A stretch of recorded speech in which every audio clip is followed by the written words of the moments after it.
এই যে সরিষা ক্ষেত, শীতের অনবদ্য সৌন্দর্য। আর এই হলো লাল শাক ক্ষেত।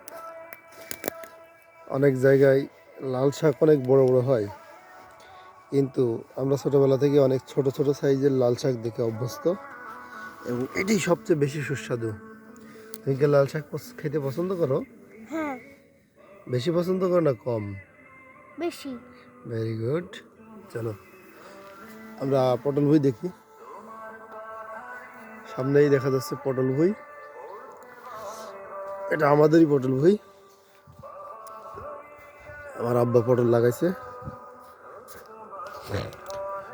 এখনো গাছ ঠিকঠাক মতো হয়ে ওঠে নাই, হচ্ছে কেবল। পটল গাছে ফুল আসছে।